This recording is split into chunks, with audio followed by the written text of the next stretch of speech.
لله نحمده ونستعينه ونستغفره ونعوذ بالله من شرور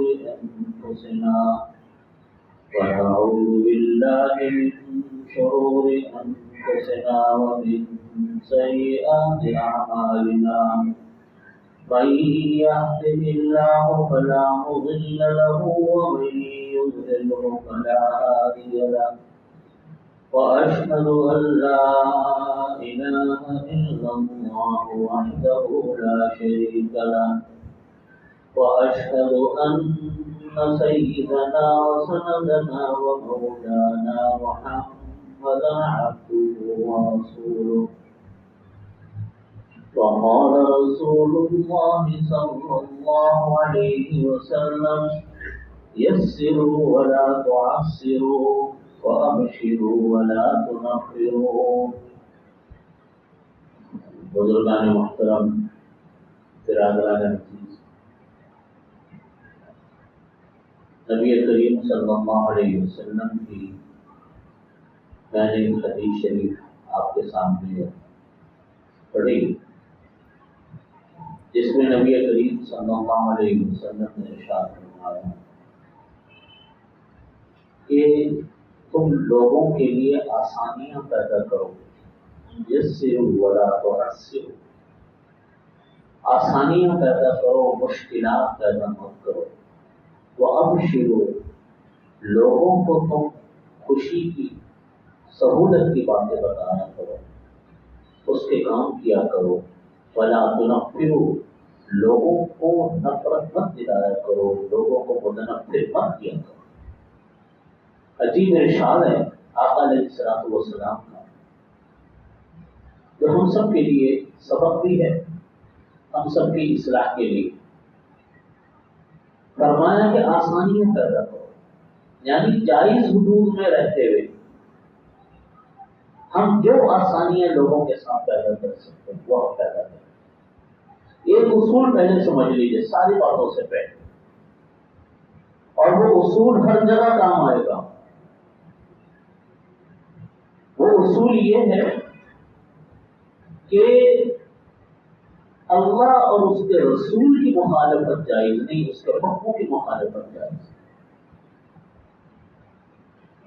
اور بہت سارے موقعوں پر کہیں کلیش اگر ہو جائے، ماں باپ کا حکم ہے، اللہ کا حکم ہے، دونوں میں آپس میں تصادم ہو رہا ہے. معاشرہ یہ کہہ رہا ہے، اللہ یہ کہہ رہے ہیں، رسول یہ کہہ رہے ہیں، تو ترجیح اللہ تعالیٰ اور اس کے رسول کے حکم کو. یہ اصول ہے. لا طاعت لمخلوق فی معصیت الخالق، نبی کریم صلی اللہ علیہ وسلم کا فرمان ہے کہ مخلوق کی اطاعت نہیں کی جائے گی جہاں پر خالق کے، اللہ کی احکامات کی معصیت ہو رہی، اللہ کے احکامات کی نافرمانی ہو رہی. لا طاعت لمخلوق، مخلوق کی اطاعت نہیں واجب، مخلوق کی اطاعت نہیں کی جائے گی فی معصیت الخالق، جہاں خالق کے احکامات کی نافرمانی ہو. یہ اصول ہے. اب سمجھیے گا اس اصول کو سامنے رکھ کے ساری بات. یسروا، لوگوں میں آسانیاں پیدا کرو. جہاں تک شریعت کے ضابطوں کے اندر رہ کر ہم لوگوں کے لیے آسانیاں پیدا کر سکتے ہیں، ہم آسانیاں پیدا کریں. بلا وجہ کی سختی، ایسی سختی جس کا مطالبہ اللہ نہیں کرتے، یا ہم کوئی شرعی ضابطے کے لحاظ سے کہ اللہ کا کوئی حکم ٹوٹے نہیں، اس کے اندر رہتے ہوئے ہم کوئی نرمی پیدا کرتے ہیں، کوئی سہولت پیدا کرتے تو کرنی چاہیے.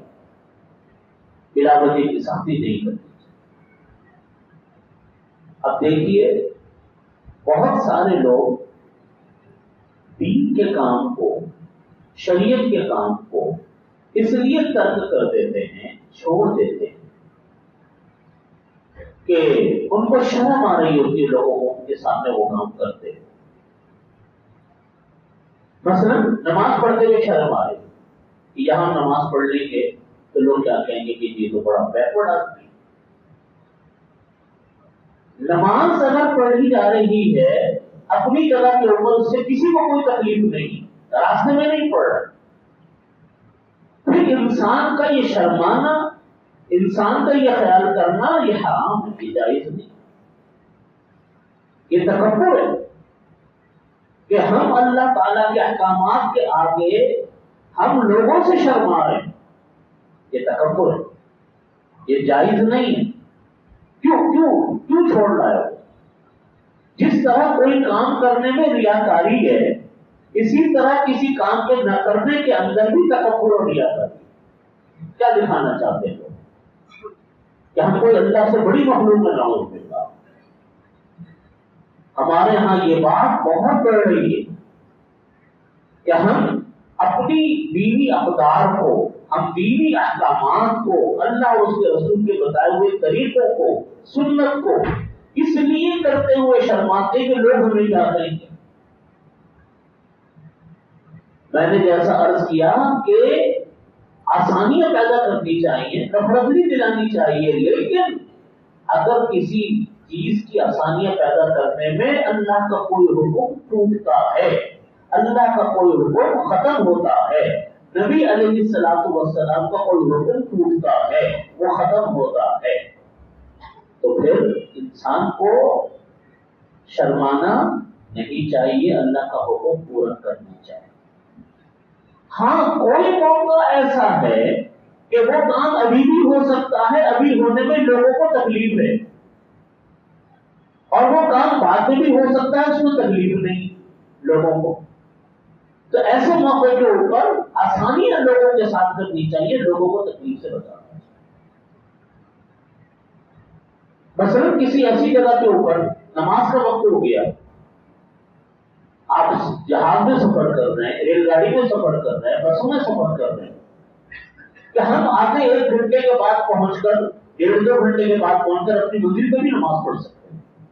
اور یہاں اس پوزیشن میں نماز پڑھنے میں ہمیں کیا لوگوں کو تکلیف پیش آ سکتی ہے. جگہ چھوڑنی پڑے گی، جگہ تک ہے، سفر چل رہا ہے، اور بھی طرح طرح کے مسائل وضو وغیرہ کے ہیں، اور اپنے کسی اسٹاپ پہ پہنچ کے، کسی منزل پہ پہنچ کے نماز پڑھنا ہمارے لیے ممکن ہے. تو ایسے موقع کے اوپر ہمیں اس کام کو اختیار کرنا چاہیے جس میں لوگوں کو کیا ہے، راحت بھی ہے، اور اللہ کا کوئی حکم ٹوٹا بھی نہیں، اللہ کی کوئی نافرمانی بھی نہیں ہوئی، کیونکہ منزل پہ پہنچ کے نماز پڑھی جا سکتی ہے. وہاں راستے میں کھڑے ہوں گے، راستہ روکیں گے، یہ کریں گے، یہ کام ہمیں نہیں کرنا. یہ اللہ تعالیٰ کا حکم بھی ہے، اور انسان کو اپنے طرز عمل ایسا اختیار کرنا چاہیے کہ لوگوں کو دین سے کوئی نفرت پیدا نہ ہو، لوگوں کو دین سے کوئی دوری پیدا نہ ہو. اسی لیے نبی کریم صلی اللہ علیہ وسلم نے بہت سارے موقعوں کے اوپر ہر چیز میں کوئی نہ کوئی سہولت رکھی گئی. نماز جیسا کتنا عظیم رکن، ایمان کے بعد پہلا سوال نماز کا، اس کے اندر کوئی حکم یہ ہے کہ اگر تم بیمار ہو یا سفر میں ہو تو اس کو لیے اللہ تعالیٰ نے سہولت دے دی. بیمار کے لیے حکم یہ دیا کہ وضو نہیں کر سکتے، تیمم کر لو، کھڑے ہو کے نہیں پڑھ سکتے، بیٹھ کے پڑھ لو، بیٹھ کے نہیں پڑھ سکتے، لیٹ کر اشاروں سے پڑھ لو، لیکن پڑھ لو. آسانی ہے نا، اتنی سختیوں کی نہیں، کیونکہ بہت اہم چیز ہے، بس اب پڑھنی ہے کھڑے ہو کر، یہ وضو کے ساتھ ہی پڑھنی ہے، چاہے بیماری بڑھے یا گھٹے. تو انسان کے دلوں میں نفرت پیدا ہوتی ہی نہیں ہوتی، کرنے والے تو کر جاتے، لیکن مسائل پیدا ہوتے. روزہ کتنا بڑا عظیم فرض ہے، رمضان المبارک پورا مہینہ اللہ رب العزت نے روزے کے لیے نازل فرمایا، روزہ اس کو فرض فرمایا، کتنا اہم مہینہ. لیکن حکم کیا ہے؟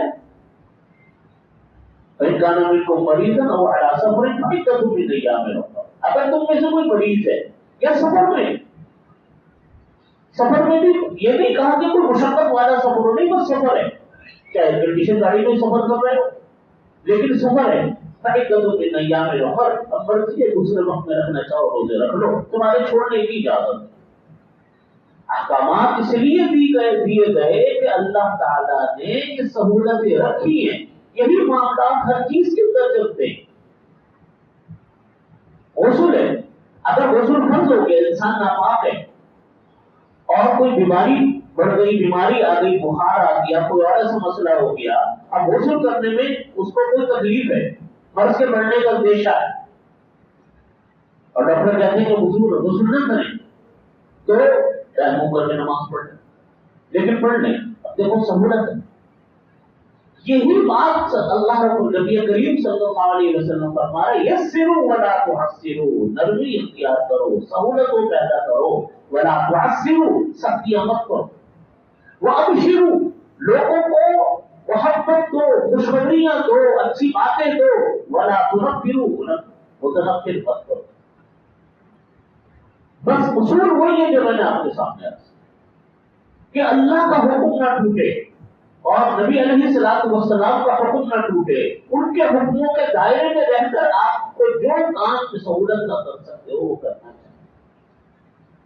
ہم لوگ بات اپنے طرز عمل سے، مجھے یہ بات بہت لوگوں نے بتائی کہ میرا باہر ملکوں میں کبھی جانے کا موقع ملتا، خاص طور پر وہ ممالک میں جو کہ غیر مسلم ممالک ہیں، ان میں مسلمان یہ بات بکثرت ہمیں بتاتے ہیں، خود میں بھی دیکھتا ہوں، اپنے آنکھوں سے مشاہدہ کی کہ ان کے ہاں آپ کو معلوم ہے صفائی ستھرائی کا بہت اہتمام ہے، غیر مسلم ملک خاص طور پہ یورپ وغیرہ کے ممالک،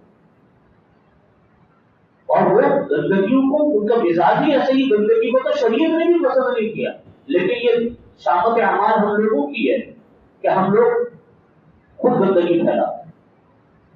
اب جب باتھ روم میں جاتے ہیں اور باتھ روم سے نکلتے ہیں ہمارے یہاں کے لوگ، خاص طور پہ وہ ٹوائلٹس جو کہ پبلک ہوتے، پبلک ٹوائلٹس ایئرپورٹوں کے ہیں، شاپنگ مالوں کے ہیں، جہازوں کے ہیں، دوسری جگہوں پر ہیں، وہاں کہتے ہیں کہ نماز کا وقت ہو گیا، یہ وضو کرنے جا رہے ہیں، بہت اچھی باتیں کریں گے۔ اب جب وضو کر کے باہر نکلتے تو فرش اور باتھ روم کسی قابل نہیں ہوتا۔ آپ مجھ کو بتائیے، نماز پڑھنا فرض ہے، وضو کرنا اس کے لیے لازم ہے، لیکن کیا گندگی پھیلانا بھی ضروری ہے کیا؟ یہ ہمارا فرض بنتا کہ ہم اگر اس باتھ روم کو گندا کیا، اس کو پورا خشک کر کے، اور ان جگہوں کے اوپر ہر چیز موجود ہوتی ہے، ٹوائلٹ پیپر موجود ہوتے ہیں، ٹیشو پیپر موجود ہوتے ہیں، ہر طرح کی چیزیں ہوتی ہیں، کرنا چاہیں کر سکتے ہیں، لیکن ہمارے لوگ نہیں کرتے۔ نتیجہ یہ ہوتا ہے جب باہر والا اندر آتا ہے تو اب وہ ہمارے بارے میں بڑے تعصب قائم کرتے ہیں، چاہے مسلمان ہے چاہے غیر مسلم ہے۔ اگر مسلمان آ گیا تو وہ کیا سوچے گا، اور اگر غیر مسلم ہے وہ کہہ گا کہ میں نے تو ایسا کرنا نہیں۔ یہ ہم لوگوں کا قصور ہے، یہ ہے ابشروا ولا تنفروا، اپنے طرز عمل سے لوگوں کو نفرت مت دو۔ اپنا ایسا طرز عمل اختیار ہم اگر کریں، چاہے کوئی بھی ہو، اگر ہماری غلطی ہے ہمیں اپنی غلطی ماننی چاہیے اور اپنی اصلاح کرنی چاہیے کہ ہم اس معاملے میں اہتمام کریں صفائی کا، ستھرائی کا۔ تو قرآن پاک کیا تھا کہ ان الباطل کان زہوقا، باطل تو مٹ جانے والا،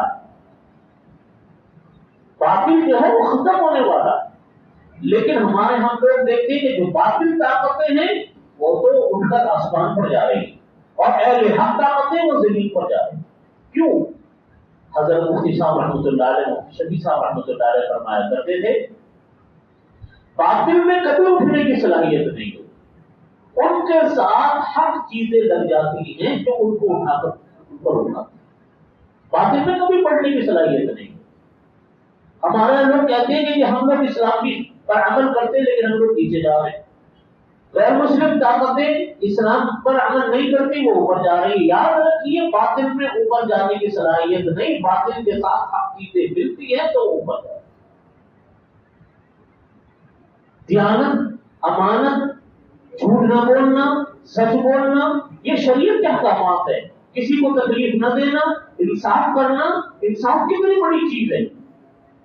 نا انصافی کو اللہ تعالیٰ کتنا ناپسند فرماتے ہیں، لیکن اگر مسلمان لوگوں سے انصاف اٹھ جائے تو کہاں سے رحمت آئے گی؟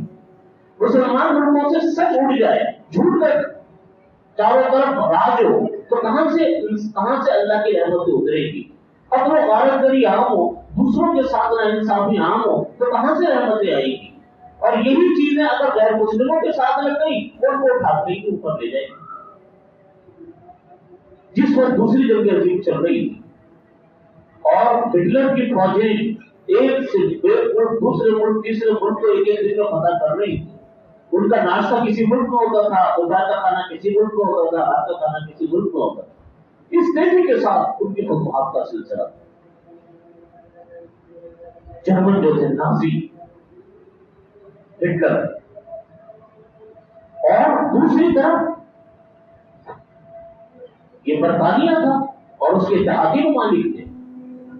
تو چرچل ان کا سربراہ ہوتا تھا برطانیہ۔ مسلسل ہٹلر کی فتوحات کا سلسلہ تھا۔ ہٹلر کے ساتھی جب ہمت ہارتے تھے اور وہ سوچتے تھے کہ ہم تو چلا گیا یورپ ہمارے ہاتھ سے، تو چرچل اپنے ساتھیوں کو کہتا تھا کہ بتاؤ ہماری عدالتوں میں انصاف ہوتا ہے کہ نہیں ہوتا؟ تو اس کے ساتھی کہتے تھے ہماری عدالتوں میں انصاف ہوتا ہے۔ کہتے کسی مظلوم کے ساتھ ناانصافی تو نہیں ہوتی؟ اس کے ساتھی کہتے تھے نہیں، ہماری عدالتوں میں ناانصافی نہیں ہوتی۔ تو چرچل یہ کہتا تھا کہ پھر ہمیں فتح سے کوئی چیز نہیں روک سکتی، غیر مسلم چرچل کہتا تھا ہمیں فتح سے کوئی چیز نہیں روک سکتی کیونکہ ہماری عدالتوں میں انصاف ہے، ہم کسی کا استحصال نہیں کرتے، ہم کسی کے ساتھ ظلم نہیں کرتے۔ اور تاریخ شاہد ہے کہ فتح ملی پھر آخر میں تاج برطانیہ، فتح ان کو ملی، لڑکا سب کچھ کرنے کے باوجود بھی ہار گئے۔ اب اس کی بے شمار اور دوسری وجوہات بھی ہیں، لیکن اس کا یہ عقیدہ تھا، اس کا یہ ایمان تھا چرچل کا کہ ہم جو کچھ بھی کر رہے لیکن چونکہ ہم انصاف کرتے، انسانوں کے ساتھ ہم اچھا کرتے، ہمیں کوئی طاقت شکست نہیں دے سکتی۔ میرے بھائیوں، آج ہماری عدالتوں میں انصاف ہے، کسی کی بات پر ہمیں بھروسہ نہیں، بھائی بھائی پر بھروسہ نہیں کرتا، دوسروں کو تو چھوڑ دیجیے، اپنا سگے بہن بھائی آپس میں ایک دوسرے کے اوپر شک کرتے، جھوٹ کا رواج، قتل و غارت گری، آپ علمان و رفیس، کیا حال ہے ملک میں پھیلا ہوا۔ طاقتور جو ہے وہ ایسا طاقتور ہے کہ اس کو کوئی پوچھنے والا ہمارے ملک میں نہیں، اور ہم یہ امید لگائیں کہ اور انسانوں کے ساتھ ہم اتنا برا کر رہے ہیں، ہم یہ امید لگائیں کہ ہمیں سب کچھ مل جائے گا، کیسے ہو؟ ہم نہیں کر سکتے اس طرح۔ ہمارا طرز عمل دوسروں کو متنفر کرنے والا۔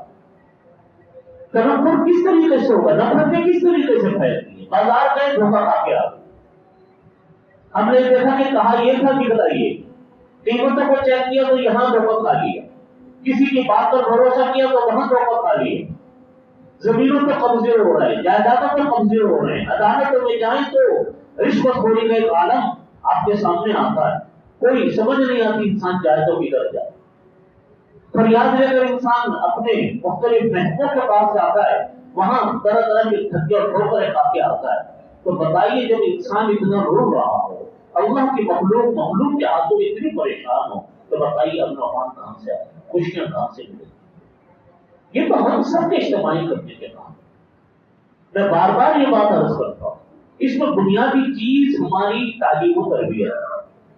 ہماری تعلیم و تربیت کے دو بنیادی اخباریں ہیں، دو بنیادی مراکز ہیں، ایک ماں باپ کی گود ہے، ایک گھر کا ماحول ہے، اور ایک اسکول اور یونیورسٹی اور کالجز ہے جو انسان کو انسان بناتی ہے۔